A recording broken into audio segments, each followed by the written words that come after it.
Peter Brown, and you're watching Football Miami TV's local news.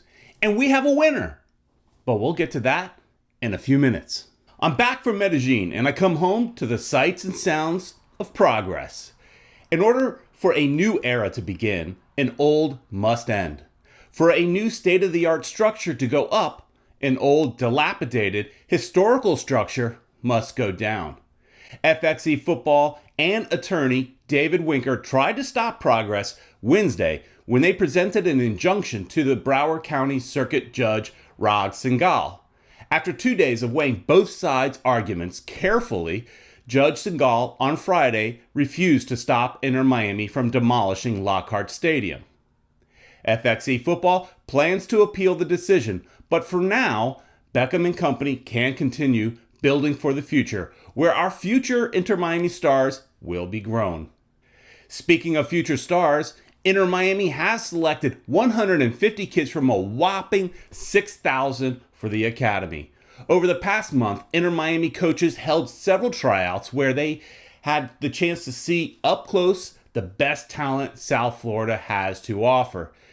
These selected kids will now compete for one of 7 teams ranging from U12 to U19. 2 of these kids and their families got a special call from the one and only David Beckham.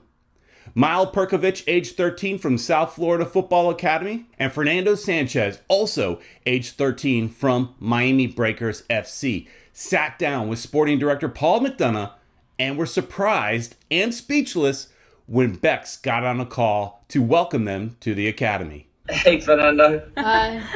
Hey. Hi there. Hi, Mum. How are you? I'm good, thank you. How are you? Dad's over Hey, here. Dad. Hey, Miles. Hi. Hey, how you doing? Good. Is this your mum? It is. How you doing, Mr. Beckham? Hey, Mum. How are you? The guys were really impressed with not just your ability on the field, but impressed with the way you are as a person off the field. It's so important for us to have South Florida guys and young kids that have the talent that your son has. I was really proud to be part of Manchester United Academy when I was your age, and I was very lucky because that's where I learned everything. It's where I became a better player, but also became a better man as well. I don't know whether you've got anything to say, whether you want to ask me anything or you're interested in knowing anything, but Both kids were excited and, as I mentioned, speechless. Can you imagine how cool that must feel for these kids and their parents to get that call? I'm a parent. I'd be excited. This is something that Miami has that no other city can offer. Serious star power. We're starting to make some progress. First Lockhart and now the academy. It's all starting to come together. We all have our concerns, but this is good to see. It feels really good. A few games were played this past weekend. Boca Raton FC's 5-game win streak ended with a 1-0 loss to Florida Wolves. The boys in blue return home Friday as they take on Vulture Black at the Shipyard. Go to BocaRatonFootballClub.com for more information. A real nice crowd showed up at North Miami Athletic Stadium to support Miami United as they took down Jacksonville Armada 4-0. Goalkeeper Peterson Okanot recorded his second clean sheet. This weekend, Miami United travels up to Orlando to face Central Florida Panthers FC. Miami FC, they traveled all the way to Lauderhill to face Storm FC. After a 3-hour weather delay, a storm of another kind was brought down in Lauderhill as Miami FC totally destroyed Storm FC 10-0. This is a club record for Miami FC. Miami FC's next match will be Wednesday back home at Buccaneer Field for an Open Cup match against Florida Soccer Soldiers. Let's go support them in the Open Cup. Love that tournament. Former Fort Lauderdale Strikers and Miami FC defender Jonathan Barajo announced his retirement last week on Twitter. Barajo wrote, "I've had the privilege to call this sport my job for the last decade, and now the time has come for me to hang up my boots."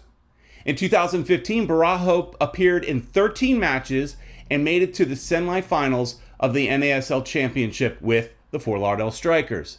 In 2016, he captained Miami FC and ended the season with the most assists on the team.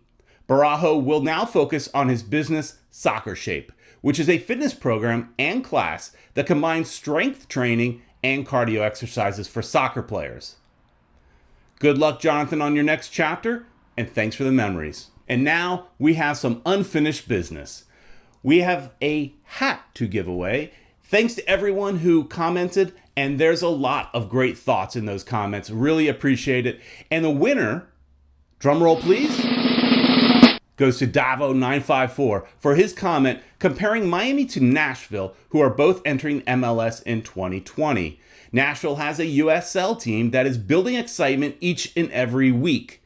As he says, time is ticking and MLS Miami might just be a rush job.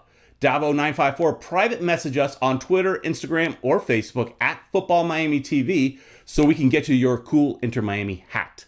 We want to see you with a picture of that hat. So send us a picture, put it on social media, and we'll show it here. Look for more great giveaways in the future. And a special thank you to all of you who have helped us get past 500 subscribers. Next step, 1,000. Thanks for all the kind words and continued support as we try and grow this community of South Florida soccer lovers. Thanks for watching, and we'll see you next week.